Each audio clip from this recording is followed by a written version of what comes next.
I don't think this activity that we call sound art really has a home. You know, it's a homeless activity. It doesn't fit into concert halls. It doesn't fit into art galleries. So it has to find its own home. And it is different from music, and it is different from other art forms. It has a hybrid history. And in a sense, and this is also speaking as a filmmaker, artist, it's often, as I'm sure you've heard from lots of people, it's often the sound part of things which gets missed out or non-observed and ignored. Where does sound art fit within the visual arts world? I think it's mostly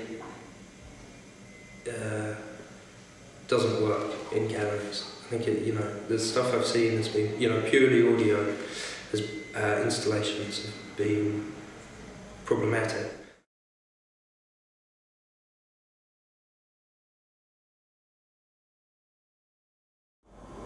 I've noticed that the sound component of a lot of works is not considered with the same subtlety as the installation practice for the visual component. So we are perfect to rear project a video, build a wall to make sure that the light reflects perfectly, and then we put two speakers on brackets on either side of the projection screen, with the cabling running down to a CD player that's sitting over on the other side of the gallery, right? This is next to a room that's been light isolated from the other installation, but not sound isolated. Hayward exhibition that David Tuke curated. Which was great and everything, but in terms of sound, it's like you could hear everything else. It was just a big, massive sound. I think there was no attempt to isolate the sound. There's just such a long history of people saying, "Oh, I went to see Sonic Boom at the Hayward Gallery, and all of the pieces were audible from all of the other pieces, and it was a cacophony." Or I went to see bit forms at PS1, and I thought it was weird that we were all lying on this big bed with headphones on. There are pressures that are exerted, and so I was told right from the beginning that it should be a very visual show, and there was a constant anxiety all the way through the curating process, whether this would be a visual show at all, and if it was a visual show, would it be sophisticated as a visual show? Because I think there are different aesthetic priorities between people who specialise in sound and people who specialise in visual work. The imperatives are very different. Shows can fail because the way that things sit together sonically hasn't been considered enough, because it's very different to considering the visual space and how things sit together within it. What may sound fine to somebody who is from the visual world, it may sound cacophonous to somebody from the sound world, or the reverse. And I think in order for sound to start to be taken seriously within the curatorial world, artists need to consider that other pieces will be in the exhibition and speak up when they are speaking with a curator about how their piece is installed, to ensure that that all of the components of the piece are taken equal care of. Or you say, here's an opportunity to present contemporary sound work in a great setting. How do I make it work? Nobody can think of themselves as producing work in isolation. And of course that's true pretty much in any kind of exhibition. That an exhibition of paintings will experience visual noise. But visual noise is different to auditory noise. people have that expectation now. You know, so you go into any designed space, and interaction and sound is a massive component of it. One of the issues that we might have is in terms of sound pollution, as there's the same with visual pollution, of how discerning people can be, and that just in terms of how, you know, our attenuation to subtlety when we're, you know, sort of surrounded with a slightly kind of waning and struggling MTV culture. Because the logic of sound art is that it exists in total isolation, and that's problematic if you're dealing with exhibition spaces which have never had to confront the issue of total isolation.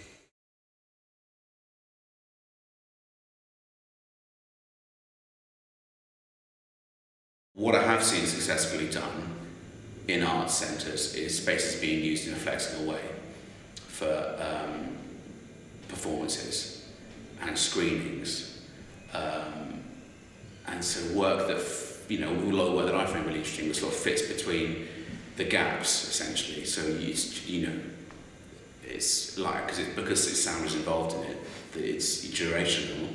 But then, you know, an audience comes in and listens to it, and it evolves, and then they leave. So it's somewhere between a concert and that gallery experience, and I find that I find that really interesting.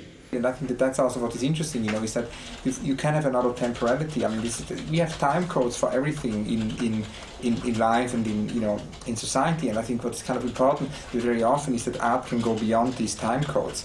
I mean, a movie, you know, 90 minutes or something, and whatever, is very rare that you have a feature film which lasts 30 minutes. You know, it's usually a feature film would be more than an hour. And at the same time, sound is very often experienced, you know, in a live performance, or it is experienced as a, you know, as a concert, or it's experienced as sort of time-based art. But what happens if all of a sudden, you know, an installation lasts forever? I think that there's a context for presenting durational works in galleries through experimental film. And, you know, people think quite normally of watching a film within a gallery, standing and watching it, and that, again, it takes time in a similar way to listening to sound.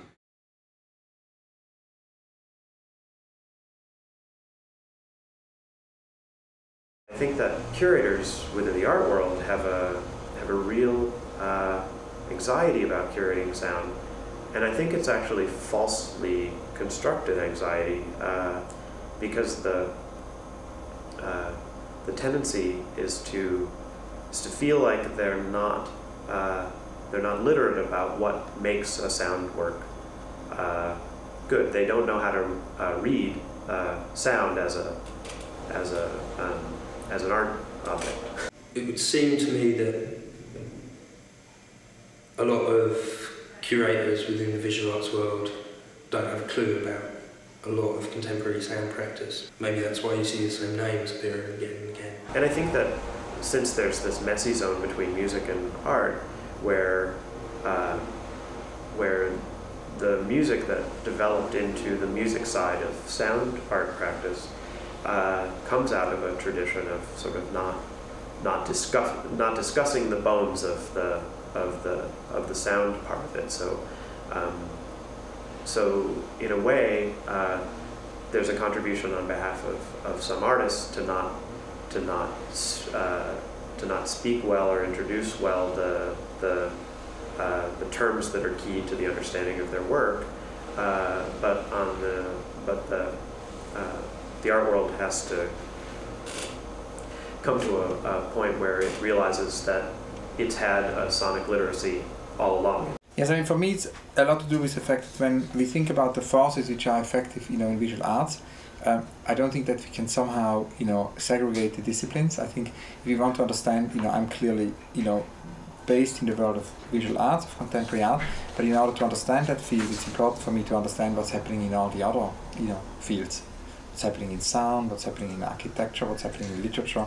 And that's something which from day one has always been my understanding. I cannot work otherwise. We need art historians and curators who are willing to acknowledge the sonic component, the image component, the geographic component, the textural component of the different parts of an artwork, all at once when discussing the history of that kind of practice. I think there is that pressure for artists working with sound to adapt to the imperatives of galleries and the visual art world, which of course is, you know, it has this institutional strength which auditory work doesn't have. And I think that would be regrettable if too many people bent to those needs and those demands. Actually has a lot to do with an early encounter I had when I met Xenakis in Paris during my Paris years. And he was telling me about his sort of whole idea about how sound actually can function or could function with, you know, within exhibition space. And I mean, he had really this idea for sound installations. I mean, he called them polytop, which was sort of not only polyphonic but sort of polyspatial installations. Very few of them got realized, and you know, today we don't really have those installations in museums. They're kind of gone in their memory. And I think to some extent, what Xenakis made me aware, particularly, you know, in this kind of last conversation we had in his apartment in Paris, was really that there is maybe an urgency to think about this idea about the museum or an exhibition space can actually do with or for kind of sound, and how that relationship can maybe be, you know, can go more into depth. Because in music it's quite a restricted, it's a relatively restricted cycle. You generally have somebody releasing an album, then that person touring that album. So you've got a very kind of treadmill of people doing the similar sort of thing. Whereas you have all this other activity in galleries and in public spaces and so on. That basically it was like a sort of a forest of high quality studio speakers. And you'd walk around and just hear these tiny, tiny slices of sounds, which, in terms of performance, weren't that interesting. Like, there's no melody, there's no beat, there are no chords, there are no harmonies. So really, this is a conceptual artwork which is using a speaker system, a diffusion system of speakers, which is representing a physical geography across the country, and is a metaphor itself of the way that our minds work.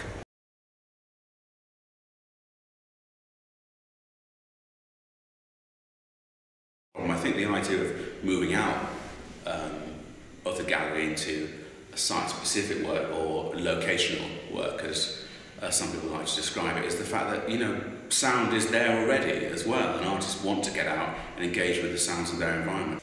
If you transported sounds into these environments, and you know, I think that's what you have to do now. You can't just say, okay, well, this is a gallery activity and we just have to make compromises. You have to find ways of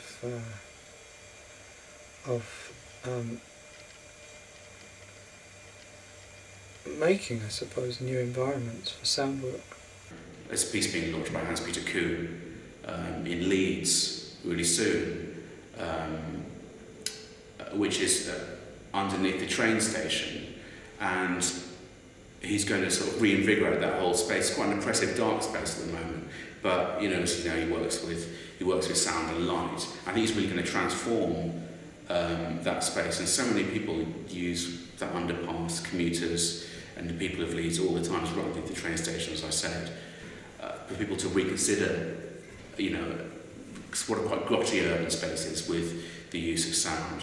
But it will probably become more important in terms of pathfinding, the experience of public space, that we will start to conceive of sound and sonic, I don't want to say just sonic art, but sonic material, as actually architecture, and it starts to form a much stronger link with the architecture of space and society.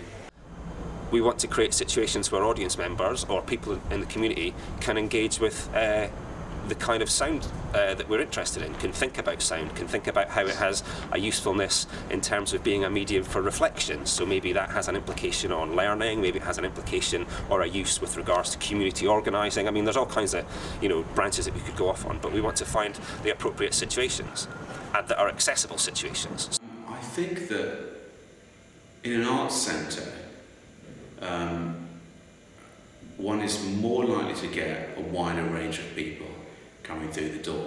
But then also there are benefits in working with the with arts gallery or visual art spaces sometimes, and that the audience comes with a different set of assumptions, perhaps, and that they maybe have no assumptions or they have no prior knowledge.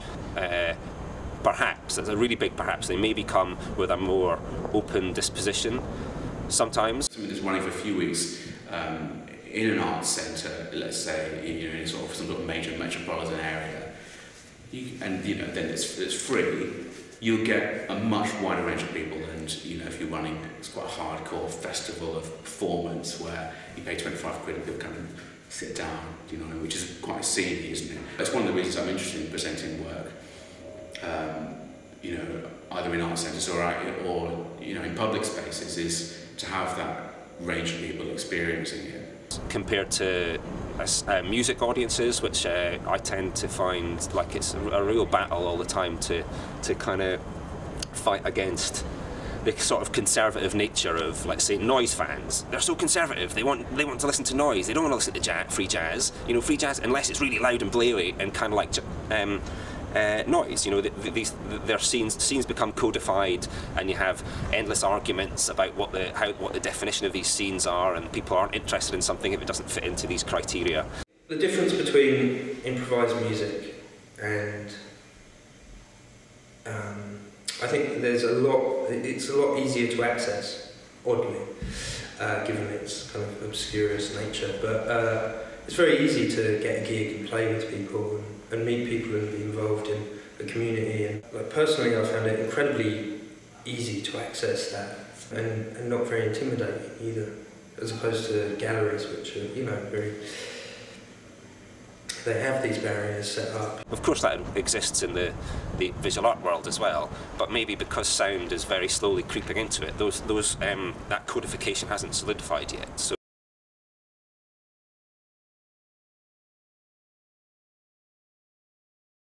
I think, you know, performance art and sound art and these sort of practices certainly came out of a reaction to, you know, commodity art and dealer galleries.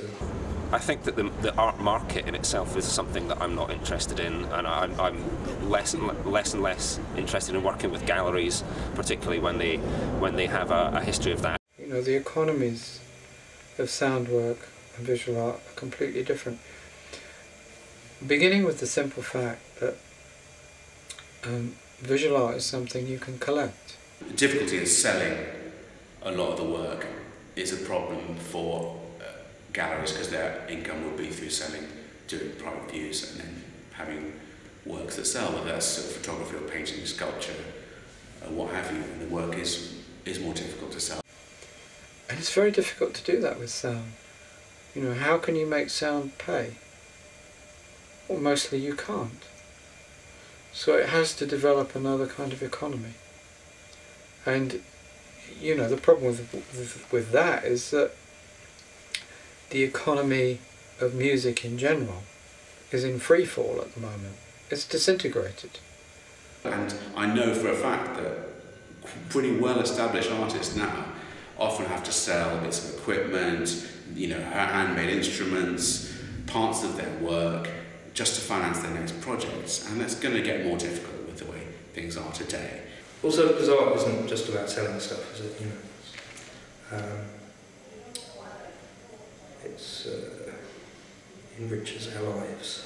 I think that people often forget about experimental art in the 20th century, that generally was done by rich people. When we think of the Futurists, for example, no one was commissioning the Futurists, the Italian Futurists. They made their work because they had the leisure time and the money to make it.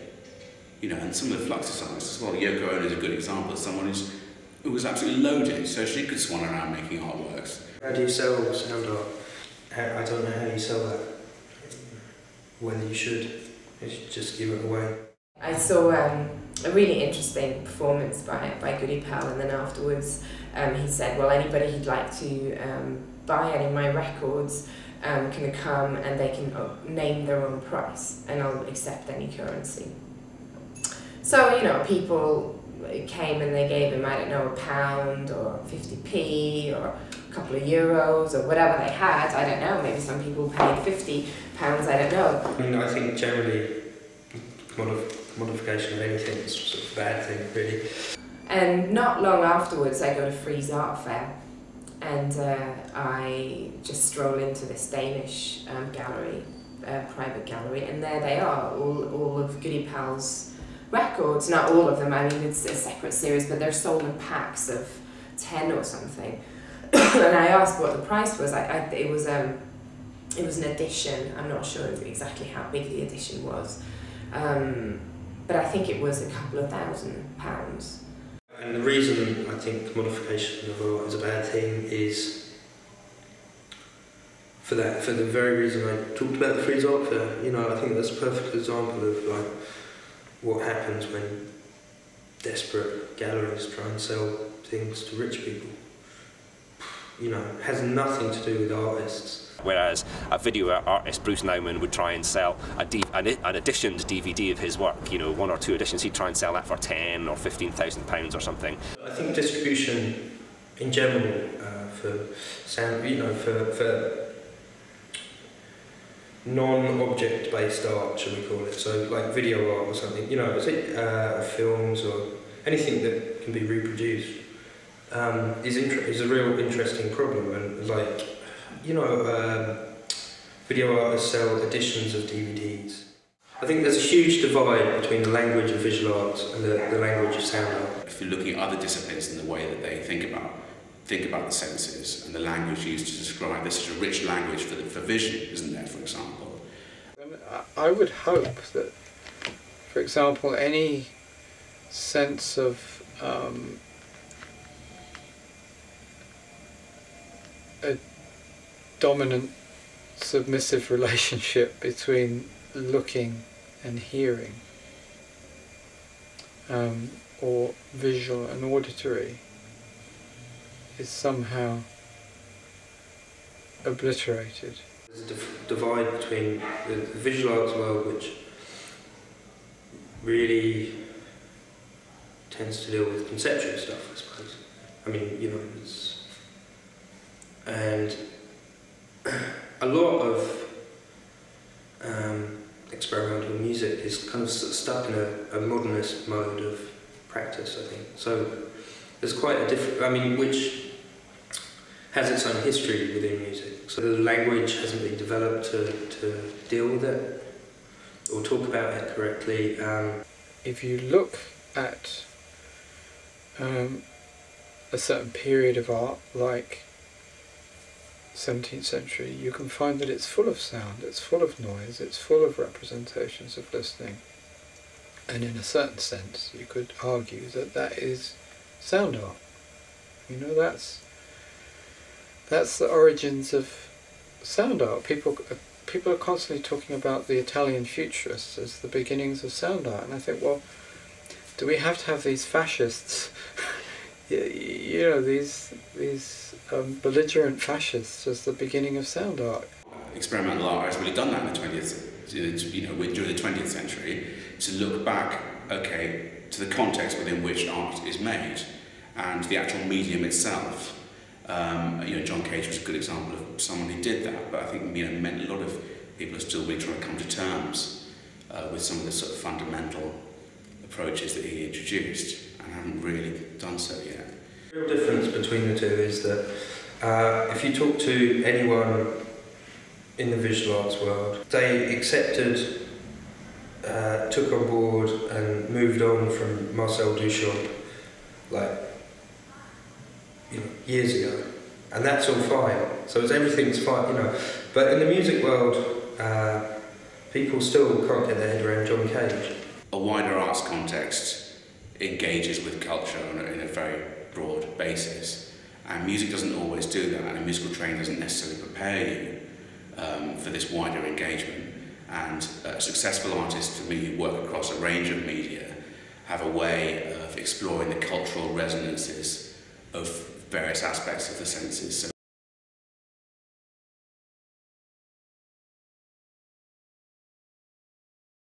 I think we're a little bit naming crazy. There are books on the subject of sound in art practice. Doug Kahn's Noise Water Meat first, and then Brendan LaBelle's Background Noise, Perspectives on Sound Art, and then most recently Alan Leake's book on Rizzoli, the Sound Art, a History, and all of them spend a good deal of time worrying about what gets included into sound art and what's sound sculpture and what gets cubbyholed into these domains. But I just the same way that people are infinitely different and varied. To name, it's like Glenn Show, to name something is in a way to kill it. You know, it's not this limited thing called sound art, which began in a certain period and comes to look and sound, you know, within this frame of orthodoxy. It's actually something with a very long and complex history. Then there is a danger that sound art, it will become just a kind of small, marginalised and rather insignificant wing of, you know, the kind of the main art world. Well, I think sound art is potentially, I don't know if it's still, it certainly did have a kind of underdog status within contemporary art. I'm not sure that it does anymore, because it's become much more, you know, big institutions have become much more interested in it. There's been big shows in places like the Pompidou and the Tate, and lots of places in the States that have had surveys containing mainly sound. The idea of naming it as sound art per se, I think comes from two directions. One, the artist's desire to engage in a dialogue with one another about the content of their work so that they can become more literate, make their ideas more legible through discussion, the same way that writers talk to one another and artists talk to one another. I don't think sound art is an ism in conceptualism or cubism or whatever. It's actually even more problematic than that, because other media, photography or video art, are defined by the, or painting or drawing even, are defined by the material that connects all of them. I think it's something which is far beyond sort of a trend or fashion, because in the current moment there's a lot of attention given to that, and you know, what does it suddenly mean that, you know, suddenly there is a lot of sound, you know, entering the museum space and all of this. And I think, you know, to some extent I think it's something which is not new at all. It's something which has existed in the 60s, has existed in the 70s, has existed in the 80s, 90s, and has been again reinvented, you know, in these decades. Video art is made with video, and so we can name it based on either the technology, which is paint or pen or camera for photography, but with sound, it's a phenomenon. And I think that's the art world's attempt to try to grasp when you have an immaterial concern or an ephemeral concern like sound. That's, you know, why it's important also that we look back at pioneers, you know, who maybe in the 60s and 70s, you know, did amazing works in terms of sound, you know, related to exhibition spaces. I think those sort of 70s practices of art are still really vital and valid, and I think contemporary sound art practice has a lot of parallels to that, and speaks a sort of similar language. It draws on participation and sense of community and, you know, dialogue and all these things that contemporary art is really trying to engage with. If there is a huge amount more research to be done on the culture of listening, audio culture, so on, then there are plenty more ideas for artists to work with in sound.